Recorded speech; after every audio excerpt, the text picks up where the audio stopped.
Pai, nós abençoamos a vida do pastor Júnior agora. Nós sabemos, Pai, que ele carrega mais que uma palavra, que ele carrega um penhor do céu, que ele carrega em si uma semente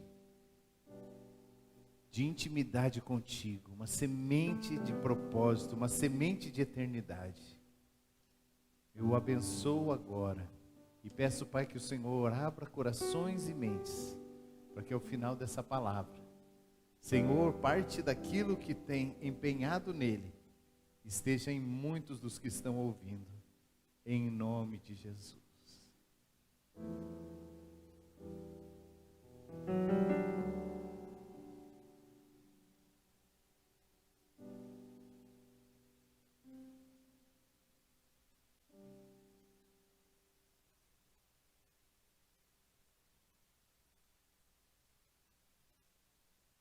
Esse ambiente, eu queria que você declarasse isso: honra, glória, força e poder. Bênçãos e honra e glória e poder para sempre e sempre. Bênçãos e honra e glória e poder para sempre e sempre. Bênçãos e honra e glória e poder para sempre e sempre. Bênçãos e honra e glória e poder para sempre e sempre. Essa é a nossa oração nessa noite. Toda a honra, toda a glória, toda a força sejam dadas a Ti, ao único Deus soberano. Nós precisamos até do amor que você coloca em nós para Te amar. Você nos amou primeiro, por isso nós devolvemos esse amor. E até para adorar, nós precisamos que o Senhor coloque o Teu Espírito em nós, para que possamos adorá-lo em espírito e em verdade. É tudo sobre você. É tudo sobre você. Os olhares ir em direção a você nessa noite.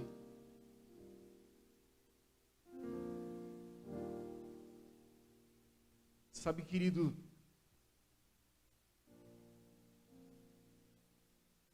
hoje de manhã eu falei uma das orações que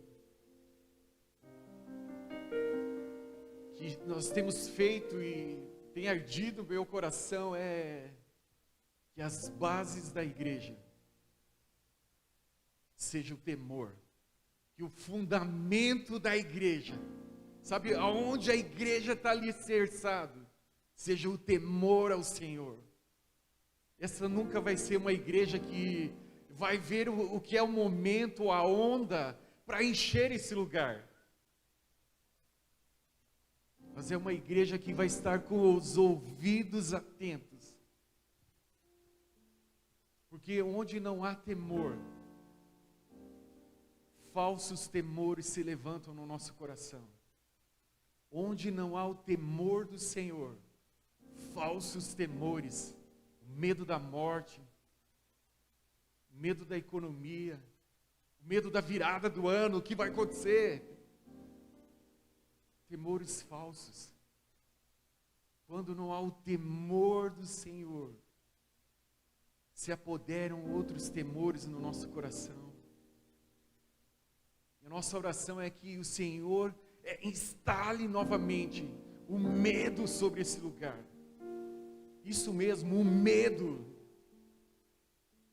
medo de desagradar a Ele, o medo de pecar, o medo de colocar os meus olhos sobre outra pessoa, sobre o outro alguém, o medo de amar algo mais do que Ele. Nossa oração, Senhor, vem com medo, vem com temor nesse lugar, uma santa reverência nesse lugar. Minha esposa falou: você não vai almoçar de novo? Não, eu tenho medo de pisar nesse lugar. Eu tenho medo de vir aqui de qualquer forma. Um temor do Senhor. O Senhor fala que os anjos dele se acampam ao redor dos que o temem. Por isso há uma movimentação angelical sobre esse lugar. Há um sopro do Senhor sobre esse lugar. Há um sopro do Senhor. Há um sopro do Espírito sobre esse lugar. Anunciando um novo tempo. Anunciando um novo tempo. Não só sobre essa igreja, mas sobre a terra. E nós estamos vivendo um tempo onde um personagem chamado Daniel é muito importante. Pessoas que não vão se contaminar com as coisas desse mundo. Nós fizemos um evento, aproximadamente era 200, corretores de imóveis. Uma pessoa estava pedindo: como que vocês não corrompem o coração, não deixam o amor ao dinheiro sobressair? E eu e o Rodrigo falamos, precisamos ter um coração como o de Daniel, entrar nesse lugar, gerar riquezas e não se contaminar.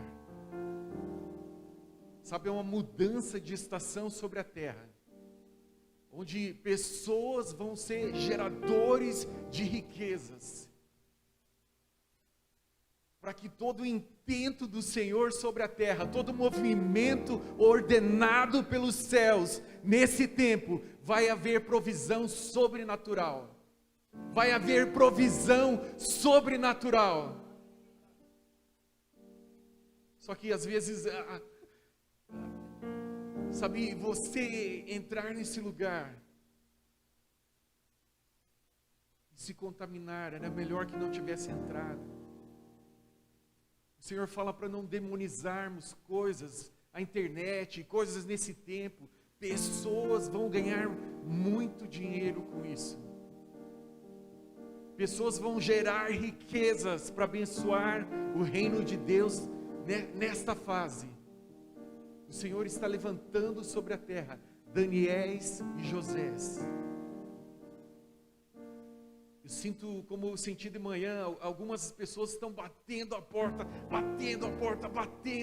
sabe, dizendo: eu quero viver uma santidade, eu quero viver algo maior que eu já vivi. E o Senhor quer te encontrar nessa noite.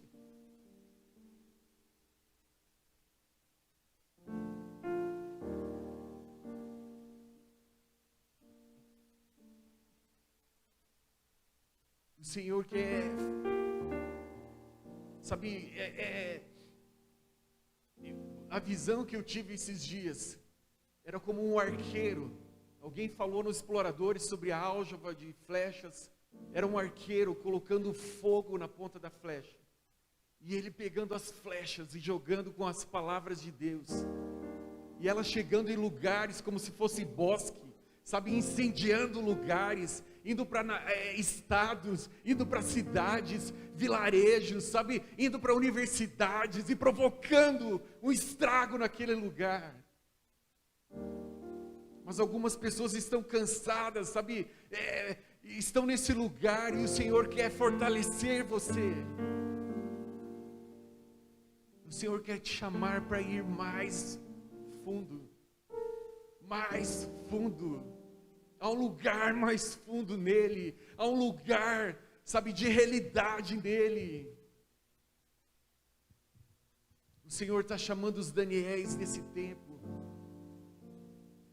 pessoas que vão entrar, vão gerar riquezas e não vão se contaminar, eles não vão se dobrar a mamon, eles não vão se dobrar ao dinheiro,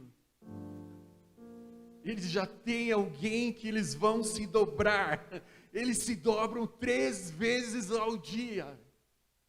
O Senhor está me dizendo que eu não estou sozinho nisso. Quando a pastora Débora falou que ele passa sobre a terra, ele encontra em quartos secretos, algumas pessoas nas suas cozinhas, algumas pessoas nos seus escritórios, batendo, dizendo: eu quero viver um estilo de vida. Tem um estilo de vida que vai provocar as chuvas de avivamento nos últimos dias. O Senhor está levantando Daniéis, João Batistas, aqueles que vão provocar os céus, até que caiam as últimas chuvas, as chuvas serôdias, as chuvas do avivamento. Eu sei que o Senhor já está incomodando o teu coração, já está lá dizendo: eu quero viver isso, eu quero ser esse. E o chamado não é para ser tempo integral.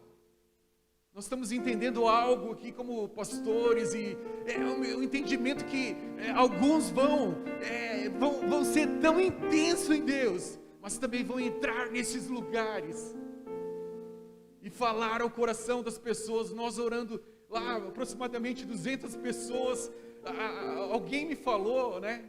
Foi você, né? Que as pessoas estavam todas assim, ouvindo a oração, e quando terminou, ficaram assim. Nós temos tido experiência, nós somos uma autoridade, numa outra cidade, eu e o Rodrigo, e nós tínhamos 10, 15 minutos com essa pessoa. E a gente, das 9, ficamos perto das 11h30, e eu falei: Rodrigo, precisamos sair, que preciso passar em outro lugar.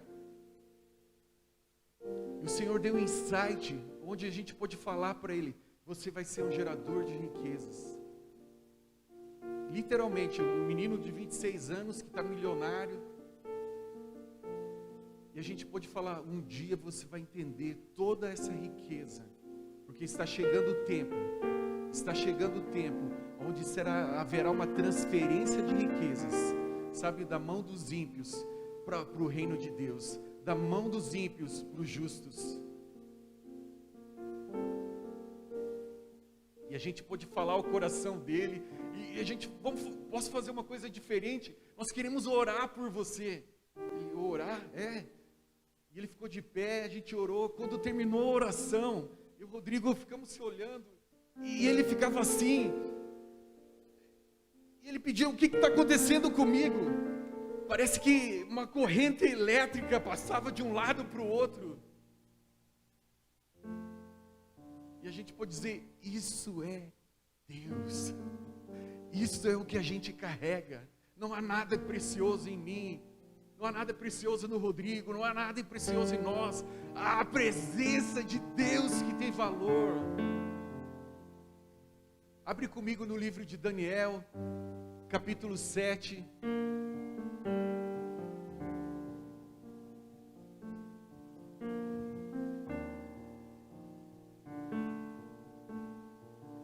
Até Jesus, quando está no Sermão do Monte, fala: quem lê Daniel, entenda, quer dizer que esse livro é muito importante para essa sessão.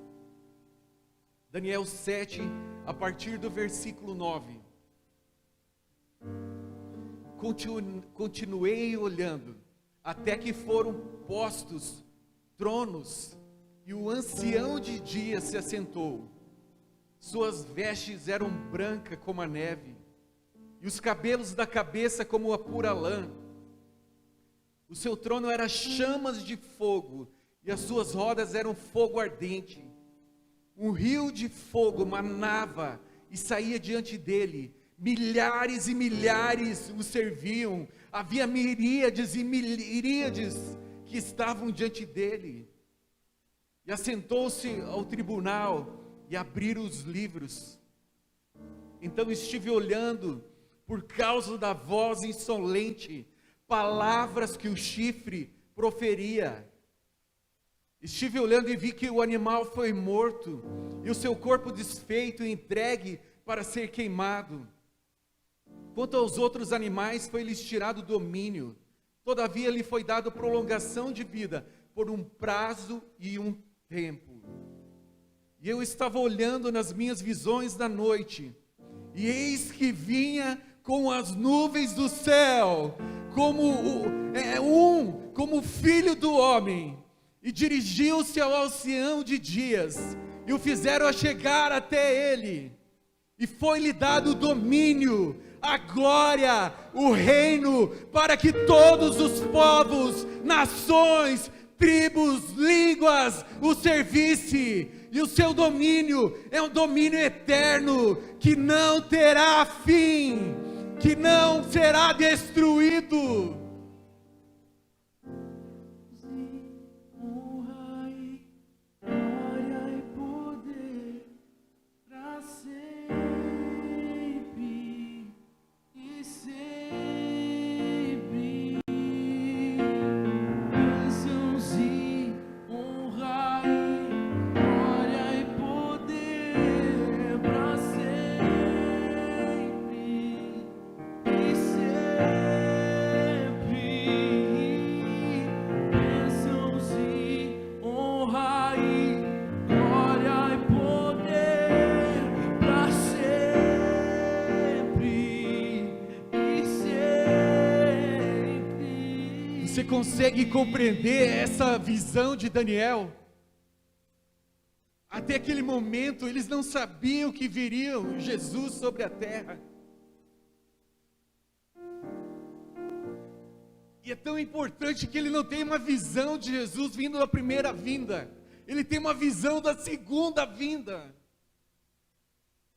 Ele olha, é colocado tronos, há uma assembleia solene nos céus, e o ancião de dias, que tem os cabelos brancos, que fala de sabedoria, e ele fala, e eu vejo alguém conduzindo as nuvens, chegando, semelhante a um filho do homem, alguém humano, como eu e você. Ele não conseguia expressar o que ele estava vendo. Ele fala, é como um filho do homem, um ser humano, alguém humano, é esquisito, mas ele parece ser Deus, porque ele dirige as nuvens, e ele chega diante do ancião de dias, e é lhe dado honra, glória, força, o poder, o domínio, toda a autoridade sobre os povos, sobre as nações, sobre as línguas.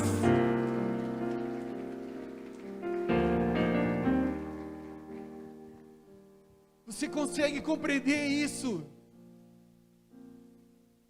Jesus, quando vem à terra, ele usou esse título. Se você depois pesquisar, mais de 80 vezes nos evangelhos, dizendo, eu sou o Filho do Homem. Ele não se declarou, ele podia ter chegado e falado para as pessoas, ele não precisava provar que ele era humano, ele estava aqui, o Deus encarnou e veio à terra. Ele não precisava declarar, eu sou humano, vocês estão me vendo, eu sou carne.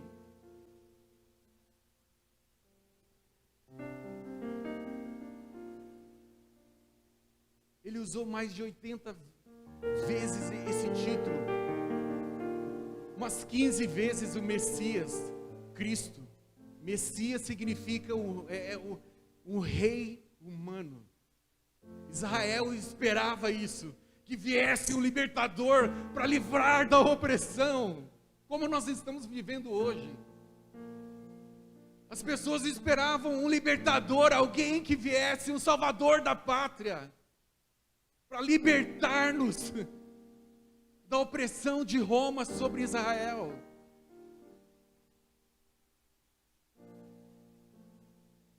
Várias vezes ele disse, e para saber seus pecados estão perdoados, e para saber que o Filho do Homem tem poder para perdoar pecados, levanta e anda. O Filho do Homem é Senhor do sábado. Ele estava dizendo, porque se ele, naquela época ele falasse, eu sou filho de Deus. Jesus, no Sermão do Monte, existiam muitas pessoas que estavam reivindicando o título de Messias, dizendo, eu sou o rei humano que foi profetizado, que os profetas profetizaram. Ele fala, a primeira, em Mateus 24, ele fala, cuidado com o engano. Muitos virão e vão falar que são Cristo, que são o Messias, o Rei humano. O Rei humano. Vamos comigo em Mateus 26.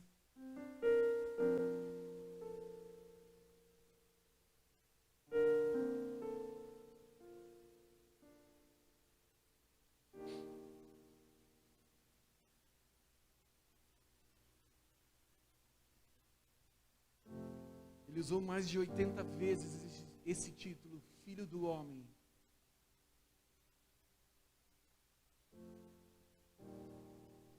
Deixa eu ler até, antes de ler Mateus, alguns versículos para vocês.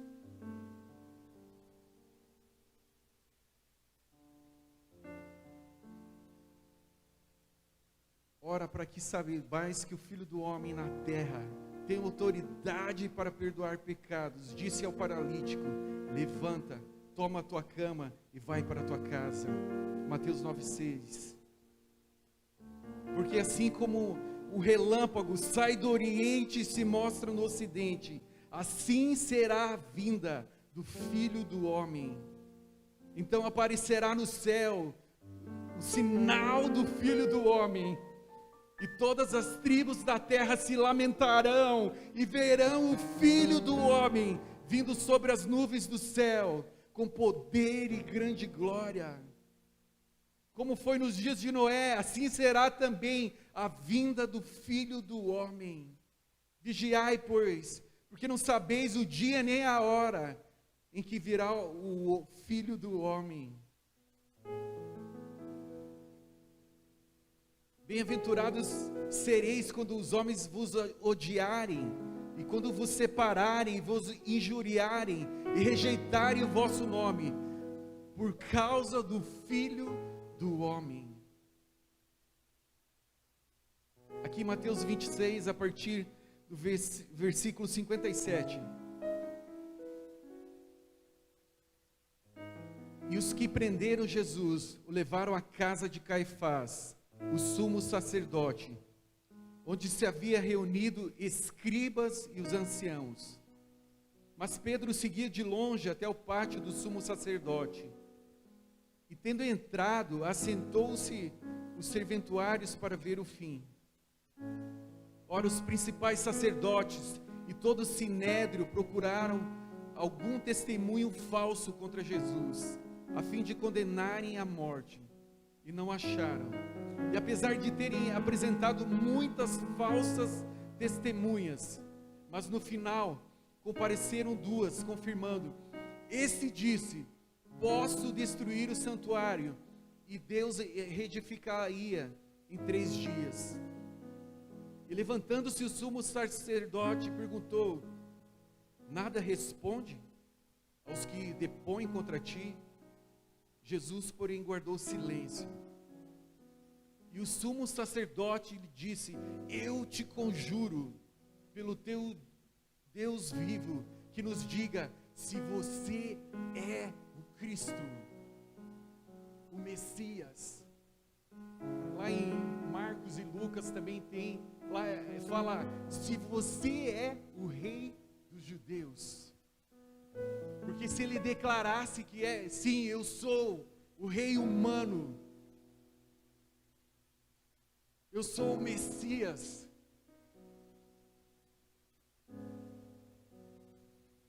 ele estava declarando que ele ia fazer uma revolta contra o sistema de Roma.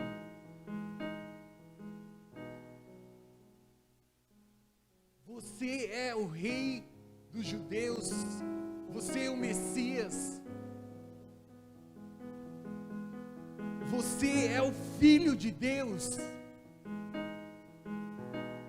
Aí ele responde: tu o dizes. Entretanto vos declaro que desde agora vereis o Filho do Homem assentado à direita de Deus, do Todo-Poderoso, e vindo sobre as nuvens dos céus. Então o sumo sacerdote rasgou as vestes e disse: blasfêmia! O que é necessário? Blasfêmia! E começaram a cuspir e bater nele, esmurrar ele, porque ele compreendeu o que ele disse. Quando Jesus falou, quando ele perguntou: você é o Messias?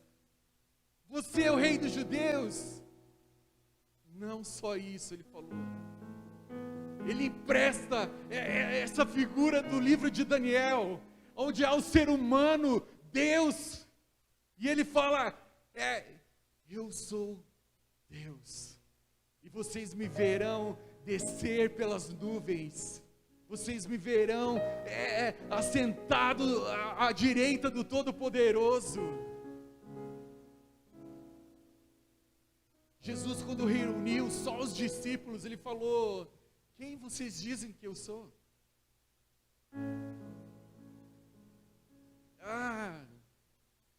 João Batista, Elias, profeta, Jeremias.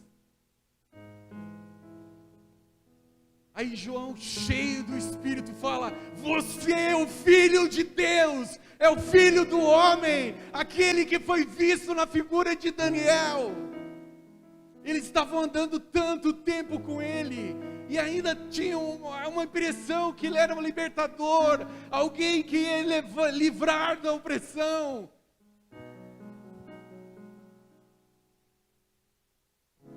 Quero dizer que nós precisamos, nessa estação, ter uma revelação de quem Ele é. Ele não pode ser apenas um libertador, apenas um salvador, apenas alguém que vai melhorar a nossa vida, o nosso casamento. Isso não será suficiente, porque o contexto de Daniel é onde o chifre, o anticristo, está atuando debaixo de uma ordem de Deus. Foi ele que deu domínio para o anticristo. Por isso ele é soberano. Ninguém é igual ao nome dele, para que perseguisse por um tempo, por um prazo de tempo, os santos e os refinassem.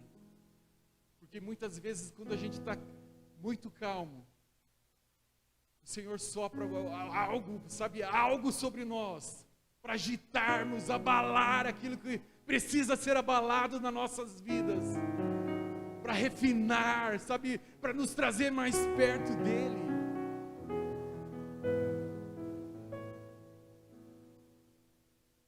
Nós precisamos ter essa visão.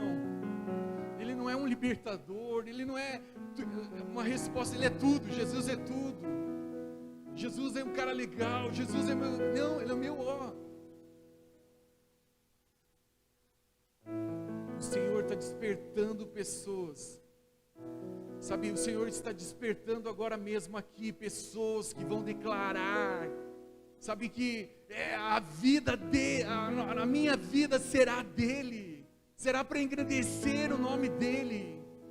Hoje de manhã eu vim tão feliz a esse lugar, porque eu estava lembrando que esse curto espaço de tempo, onde eu tenho me dedicado, o que você faz, pastor, na igreja? Cara, eu só oro, jejuo e falo de Jesus, do amor para as pessoas.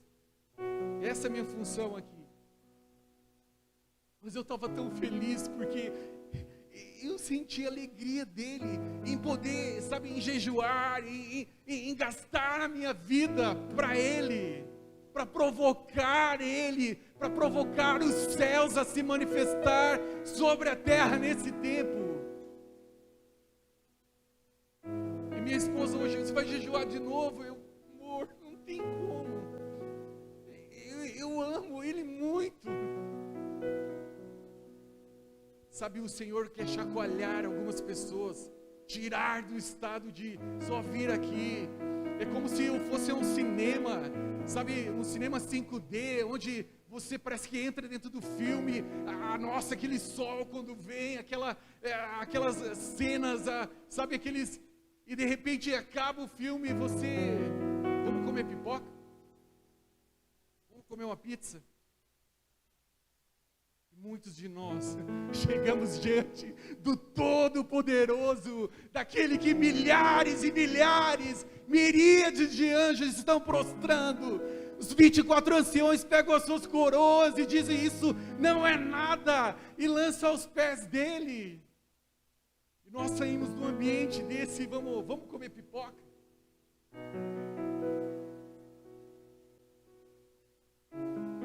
Nós precisamos ter uma revelação. Ele é Deus, Ele é o soberano, Ele esteve na fundação do mundo, Ele é a oferta viva antes da fundação do mundo. Ele é Deus. Um pouquinho para frente, em Atos 7,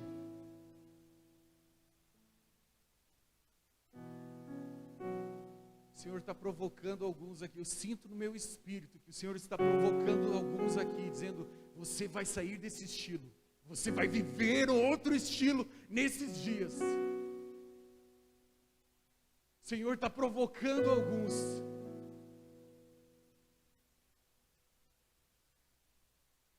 Atos 7,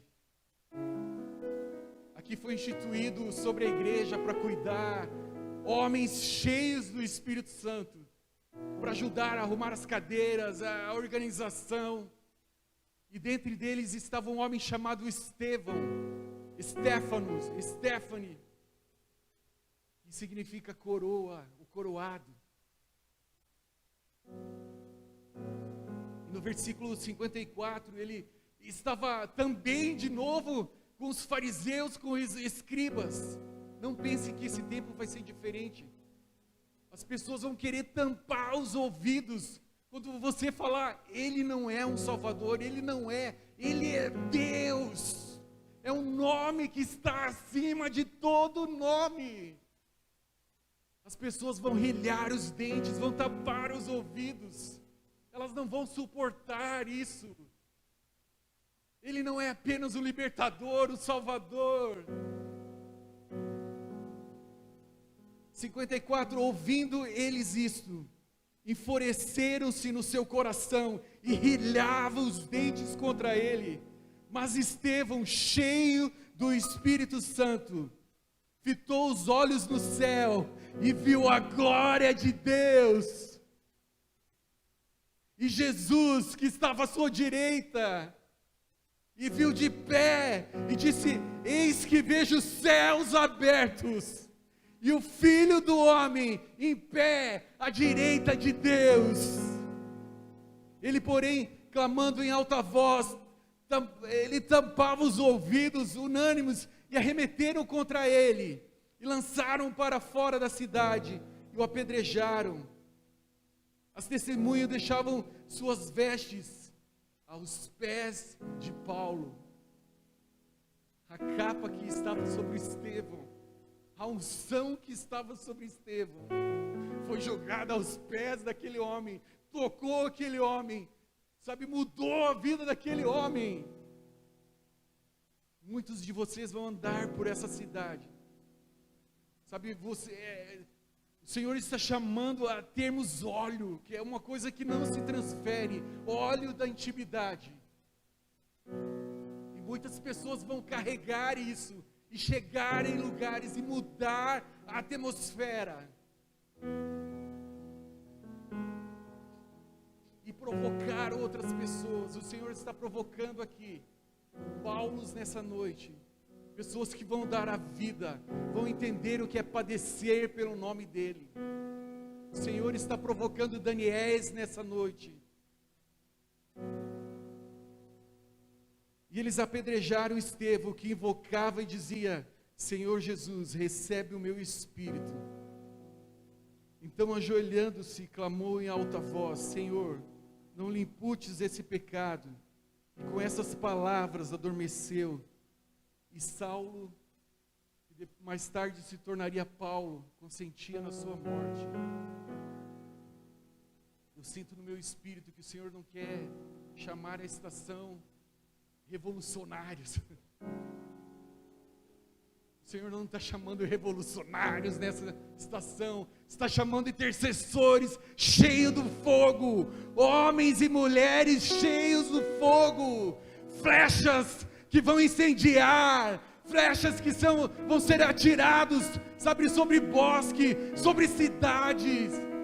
Eu creio que o Senhor está restaurando a voz profética dessa igreja nesses dias. Sabe, há um grito que haverá aqui no sul do Brasil, que será ouvido das nações. Há um povo lá, há uma voz clamando lá, como João Batista, como Daniéis, pessoas vivendo um estilo de vida, de santidade, provocando os céus, provocando as últimas chuvas, provocando avivamento.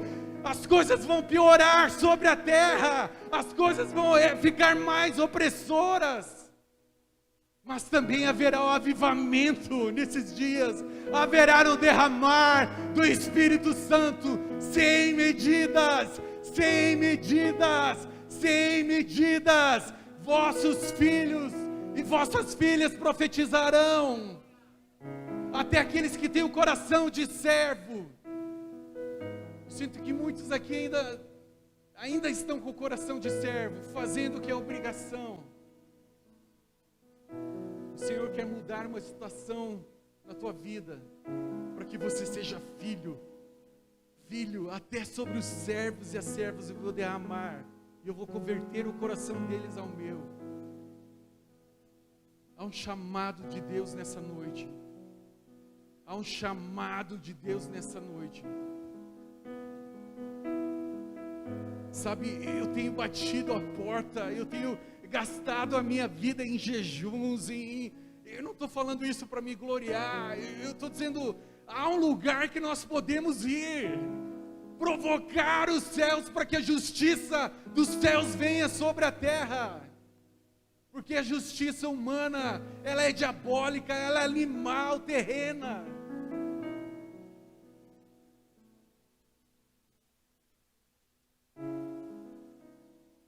O Senhor está procurando pessoas nesses dias que vão ter um estilo de vida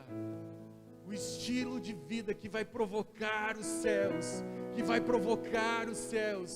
Eu vejo nessa noite, sabe, o Senhor arremetendo, sabe, como o arqueiro, jogando essas flechas longes. Queria convidar você a ficar de pé nessa hora.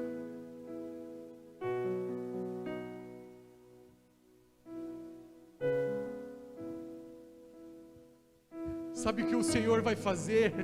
Porque nenhuma oração Ele joga fora. Ele diz que recolhe as nossas orações. E anjos estão lá e colocam fogo naquilo. E lançam sobre a terra, sobre lugares aonde a gente está orando. Sobre lugares, sobre nações.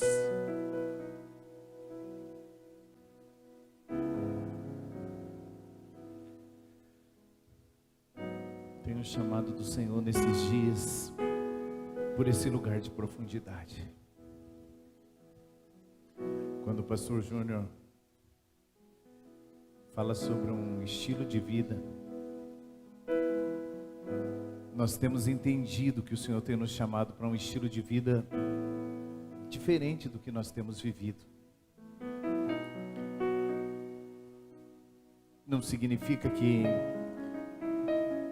na liderança tem alguém que está em pecado ou que está fazendo alguma coisa errada. Absolutamente, nós temos zelo com a nossa vida, nós zelamos por andar em santidade diante de Deus.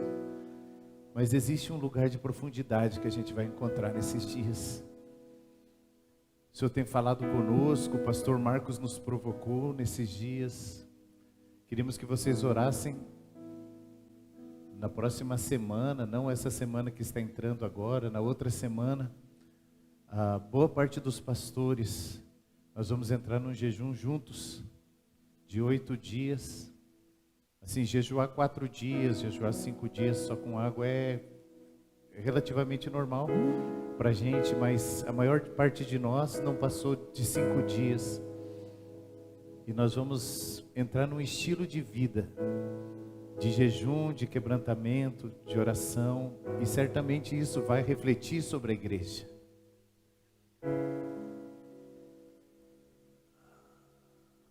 E eu estou pedindo para vocês orarem, porque a palavra de Deus nos ensina nunca tentar levar as pessoas num lugar que a gente não tem estado. E o que nós estamos dizendo para vocês é: nós estamos nesse lugar, nós estamos entrando nesse lugar, nós estamos nos aprofundando nesse lugar. E queríamos convidar você a começar a medir o que o Espírito Santo está falando com você.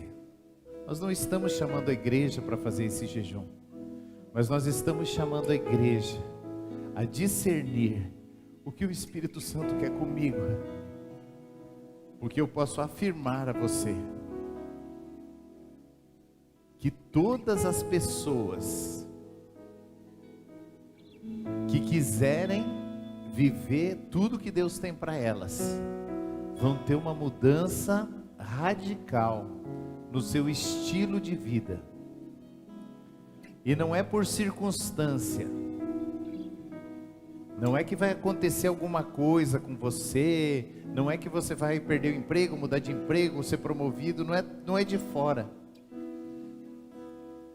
É uma coisa aqui dentro. Quando a gente pega água, às vezes a gente põe água na chaleira, acende o fogo e fica lá lavando louça. Passam uns minutos, diversos minutos, e daqui a pouco a gente começa a escutar o borbulhar lá na chaleira. E se deixar mais um pouquinho, a água vai ferver lá na chaleira. 10 minutinhos, 6 minutinhos. Porque você vê o fogo, e você vê o fogo se transferindo o calor para a água. Mas tem outro jeito de esquentar água em casa, que a gente, quando está com pressa, faz o quê? Põe o copo d'água no micro-ondas. E aí você aperta lá 1 minuto. E se colocar 2 minutos, o que acontece? Vai ferver a água. E você não vê o fogo. Você não vê uma transferência.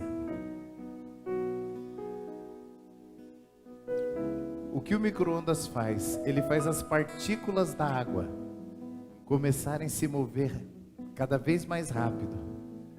E o atrito dessas partículas vai fazendo esse calor. Ninguém vai pôr a mão em você. Não vai ser o fogo te tocando. Vai ser dentro de você que vai começar a mover. Como se fosse um micro-ondas. Esse é o tempo. Aqui vai ser a igreja do micro-ondas. Dentro de você vai começar a mover. Dentro de você vai começar a mover. Dentro de você está movendo agora. Vocês lembram aquela palavra dos discípulos de Jesus que estavam no caminho de Emaús? Eles diziam: porventura não ardia o nosso coração quando Ele nos falava? Nesse culto, algumas pessoas estão dizendo: meu Deus, muita gente que está aqui queria mudar de vida, mas não sabia o que fazer. Você queria um lugar mais profundo e dizia: mas como que é isso? Eu tenho que ler mais, eu não sei, tem algum seminário para eu fazer, tem algum curso para eu fazer? Não, querido, não tem curso, não tem seminário. Nós vamos fazer o que Paulo disse: eu esmurro meu corpo e eu reduzo a escravidão, para que se manifeste a glória de Deus. E isso não é para a gente saber mais, para a gente ter mais gente, não é nem para trazer avivamento. Isso é para ficar mais perto dele. Isso é para conhecer Ele mais profundamente. Se todas as palavras que você já ouviu nessa igreja fossem tiradas,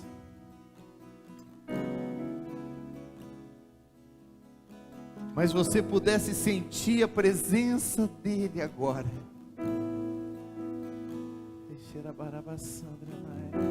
o mover da santa presença dEle, o temor da presença dEle,